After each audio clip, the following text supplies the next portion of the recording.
Stranger Things, over the course of 10 years, depicted a cruel and realistic truth.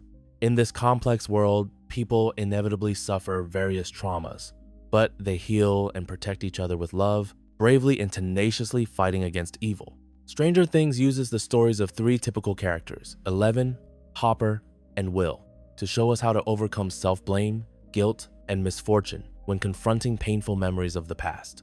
Let's analyze each character's storyline and explain the psychological principles and therapeutic methods behind their triumph over trauma.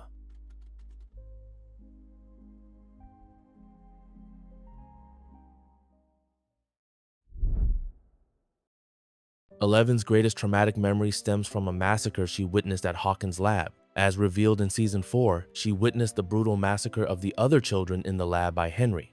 Because Henry manipulated her and this bloody and cruel scene was too painful for her to bear, her memory underwent selective amnesia. She buried this memory deep within her subconscious, mistakenly believing she was the monster who killed everyone. This pain tormented her until she recalled the truth of what happened that day by Nina's plan. She discovered that she hadn't killed everyone in the lab. On the contrary, she was the one who resisted Henry.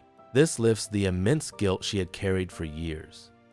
The key to her overcoming her trauma was that she re-exposed herself to the painful situation in a safe environment. This is called exposure therapy in psychology. Exposure is necessary, even if it's painful. She had to go through this step so that she could recall all the details of the event and subsequently build a new understanding completely different from her previous perception. The pain then naturally dissipated. Many people, when flashing back to painful memories, only frequently recall a few fixed images and scenes.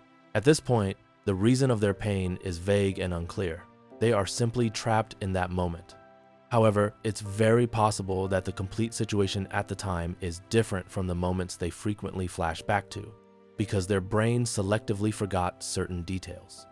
When you recall the complete situation, unlocking the buried details, and discover that a previously unnoticed detail was the key trigger of the event, not what you vaguely assumed, you will gain a completely different understanding of the event and subsequently forgive your past self.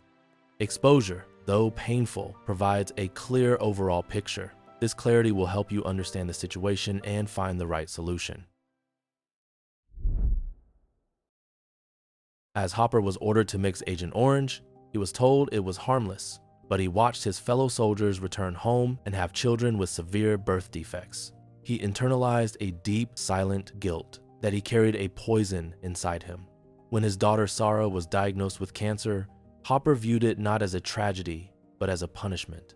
Hopper's logic currently was, I am a curse. My body killed my daughter. If I am poison, the moral thing to do is isolate myself. So he pushed people away, drank, and numbed himself. This wasn't just sadness. It was a misguided form of protection.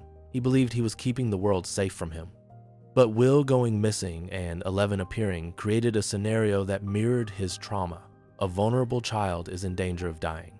His brain saw a chance to replay the Sarah scenario and save himself and children this time.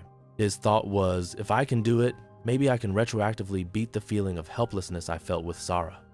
Therefore, he subsequently dedicated all meaning in his life to protecting 11, Joyce, and people around him.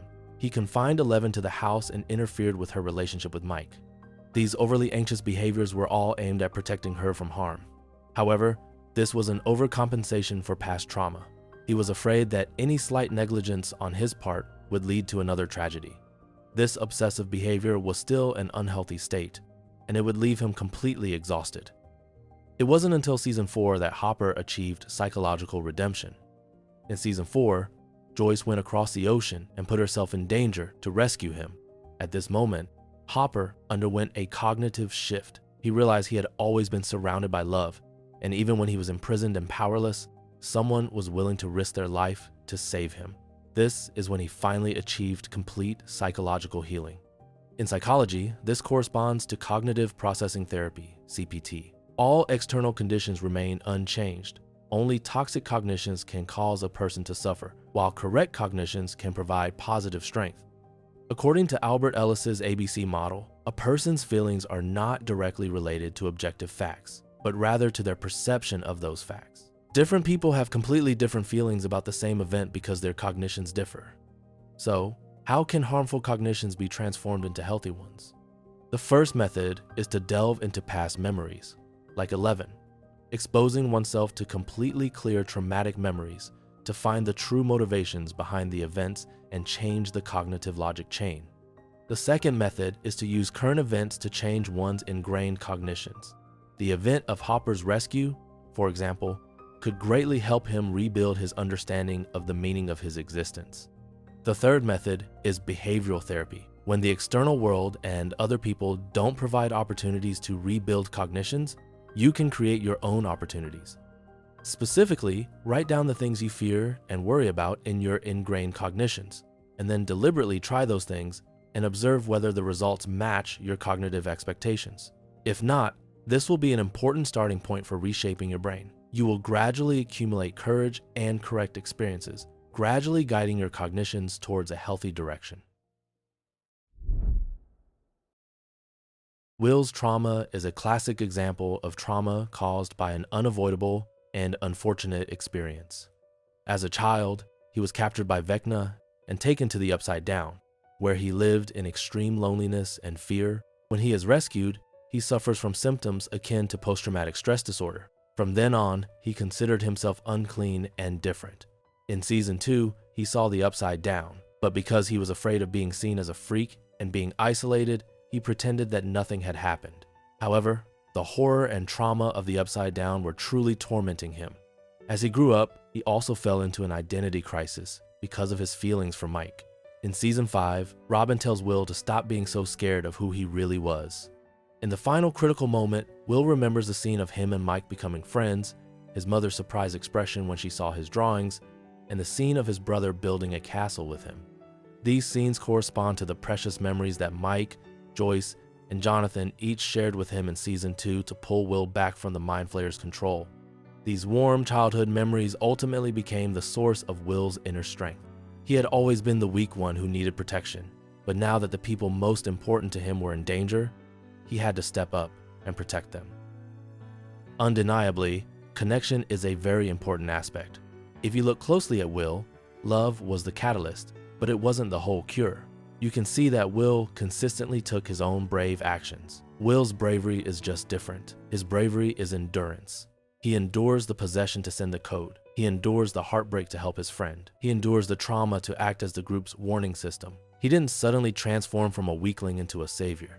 He had always been contributing to others in his own way, battling his traumas. The very energies that once controlled him, after he fully accepted himself, became immense power that he could utilize. This also reveals an important psychological fact. The more we try to forget traumatic memories from the past, the harder it is to get rid of them. The more we deliberately try not to think about them, the more the brain will treat them as high priority information and store them permanently. For example, when someone actively tries not to think about a white bear, they are actually more likely to imagine a white bear. This is due to the unique characteristics of brain memory, a phenomenon known as the ironic process theory, also called the white bear effect. According to current psychiatric research, deliberately forgetting something is impossible. In trauma therapy, the goal is not actually to forget the memory. The only correct solution is to unhook the emotion from the memory. What you need to do is to stop feeling any emotions when you think about that event. So, one must first wholeheartedly accept everything that happened in the past, acknowledge its existence and unchangeability, and stop thinking, "I want to forget." Every time you remember it, allow it to exist, but don't process it, don't react to it. You simply continue doing what you're doing, and the memory will naturally fade. This is called non-reaction practice. Then, try to establish new emotion connection. Every time you successfully complete a non-reaction practice, tell yourself, "I'm good." You will replace the emotions of past trauma with gradually accumulated courage and confidence. Vecna's choice to rebuild the world with children suggests that the future depends on how today's children turn out. A child's inner self is pure and easily influenced, so children need love and attention you can never give them too much. And deep down, everyone carries within them a vulnerable child from the past. Only by rediscovering and nurturing that inner child can we truly heal ourselves and allow that inner child to finally grow into a mature adult. I sincerely hope everyone can find the courage to face the life. I'm Terry, revealing one truth after another. If you enjoyed this video, don't forget to like, comment, share, and subscribe. See you in the next video.